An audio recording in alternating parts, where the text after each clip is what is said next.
of matter. But I prefer to see it as the study of change.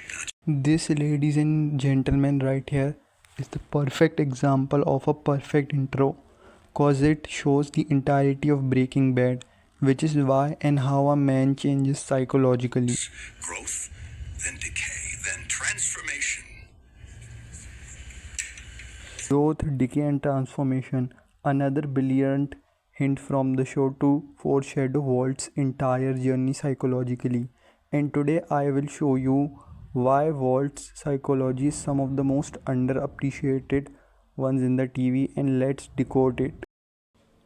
The entire identity of Heisenberg is pretty funny and ironic because Walt says that he doesn't feel fear after he becomes Heisenberg, when in reality the only reason Heisenberg exists because of how much fear Walter feels. And plus Heisenberg is sort of ideal thing of Walter sees, like his ideal self, which is basically caricatures traits related to masculinity such as being strong, confident, never crying, etc. etc. Basically, ideal toxic masculine man. Heisenberg is basically repressed self of Walter defined by his true fear, and that's why I said that Heisenberg's entire identity is based on concept of reason Walt hates his lifestyle in the beginning of the show. It's not because it's bad or something. I mean, it's not exactly perfect, but it's not even bad. It's because it reflects his father's lifestyle. He basically became a living void like his father was, with no sense of identity or self, with only fragments of identity that made the persona of Walter White. And that's why he hated it. However, he repressed it because, as I said, he wanted to control people's perception around it and wanted to manage it. And that's why he never complained and worked two jobs to provide for his family or look better in front of people. Walter's cancer is unironically one of the most important things about his character. Like when he gets cancer, Walter sort of becomes awake of who he really is and tries to control things and his fates. This is more shown by the symbolism of him burning matchsticks and throwing it in the pool. He basically becomes awake, as before I said, and try to control things around him before, as I said. And this is the reason which led to the birth of Heisenberg, as before I said. And now I am tying all these things up. And the other point is how he sees people around himself, and basically Hank, cause Hank is probably Walt's best side dynamic in Walter's dynamic with Hank is really important cause basically Walt thinks Hank is an ideal man. Now of course we know that Hank isn't and no one in this show is, but Walter thinks. That's why he both envies and admires Hank, and even say that Hank is twice more of a man than he ever will be. And this is why he tries to copy Hank and tries act like him. So much so even removing his hair and becoming bald. Now I know you may be thinking it's too much of an over analysis, but that's just how I see it. Not telling his family what he does is one of the most interesting thing in this show. Now of course he isn't going to tell them for legal purposes, but legal purposes are not the main thing. Even bigger issue than legal purposes is that Walt still thinks that how you define or how your sense of self is defined by people around you, and that's why he constantly flips between the ideal family man, aka Walter White, and his own ideal self, which is Heisenberg. But as the show continues, he tries to collide or emerge both of these sides together as sort of a one single person, and that's how Walter's character becomes more psychologically complex as the show evolves. Like at one moment you see him treating Jesse like a actual father, and next moment you see him treating Jesse like a complete piece of shit and not even a human, basically a slave. Another important thing about Walter X Jesse dynamic is that Walter tries to project himself into Jesse too much, to an cartoonish extent, basically controlling what everything Jesse does. And it's important because remember, I said Walt thinks your sense of self or identities rely on how people see you or perceive you. and that's why he is trying so hard and forcing himself so much to project to Jesse to give himself something, a something sense of identity, meaning, or purpose. And this is shown by the symbolism of blobfish. In season 5, it gets crazier cause Walt starts to blur between the line of Walter White and Heisenberg, and his flawed views of masculinity becomes so much into his ass that he kills Mike cause Mike said his ego was too big, which was right. He fucks up Jesse's entire life.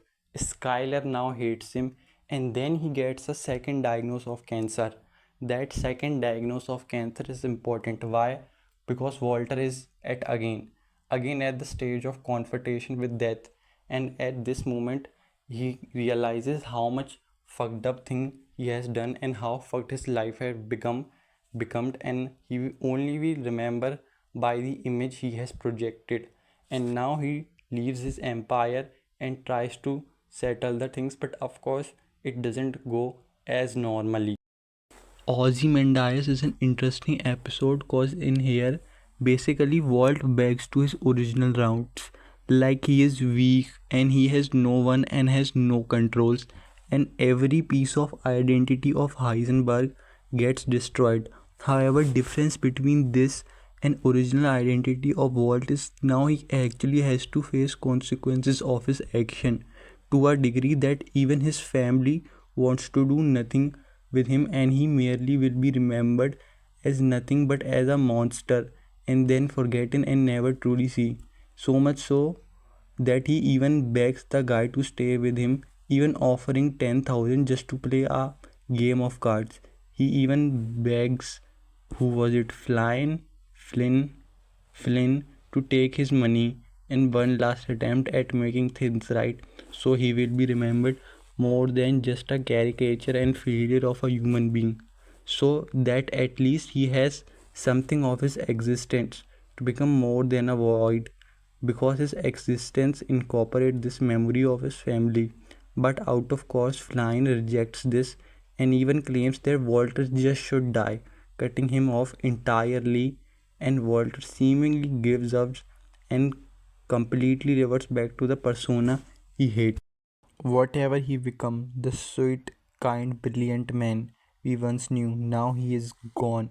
This is a very, very important line because Walt comes to realize that he simply cannot to go back to be pretending Walter White, because that self is gone and be destroyed to its utter core and cannot be reversed.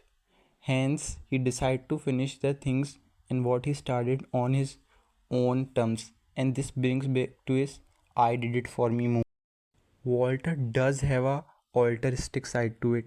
Now that altruistic side still go to his own selfish fears and image issues. However, what Walter does is absolutely for to make money for his family. Like, you cannot deny that. But he doesn't mention to the Skylar. Why? Precisely because he wants to tell her what would make her feel better and what would put her at peace. So that's why Walt puts this image of himself as a selfish monster who ruined the family for his own desire to feel alive and his ego, which isn't necessarily entirely true. I believe the first key of evidence for this is that he cuts off her middle sentence, like he cuts her off in mid sentence. Now, this isn't to say what he is saying isn't true. It definitely is, but it's not the whole truth, just one part of it. The altruistic part of him was entirely left out because even in this moment, Walter is still reliant on her memories of him in order to keep existing. Therefore, he lost the ego and fragility that he has been plagued by before. Walt's full construction of the self only really happens right before the moment he is about to die, after he saves Jesse and does everything he sets out to do, getting money for his family from Elliot, killing Jack's gang, saving Jesse, and all this stuff. And because of this full construction of his self, that Walter is able to die satisfied. And so what is like to be something or someone near the end of his life when it's far too late. Walt was scared of the perception around him of people because he couldn't control them, so acted in a way basically to get positive perception from everyone by being really unauthentic and changing his personality traits without realizing he can't impress anyone. But he never realized until the end that everyone is empty when they start out. The connections you make and the experience you have is what fully makes you a person. Not only how people remember you, but how they use those memories and perceptions to break free of those chains and truly be yourself with your own beliefs and motives. It's really at the end where Walter isn't trying to appease everyone that he feels weight off his chest and is able to just die knowing what he achieved, what he wanted, and become the person he truly wanted to be, his ideal self, his actual ideal self. And this ties to another interesting interpretation that Walter was basically in a journey of where he constantly oscillates between an overman and an ubermensch. Basically, an overman trying to be Nietzsche's ubermensch, but in the end, he truly becomes an ubermensch by releasing everything and every perception around him and becoming his true, authentic self. Moral of the story is that if you don't have a someone to raise you properly, basically a father figure, then you might become like a Walter and lose everything you have and not realize who you are or gain your ideal self until it's far too late.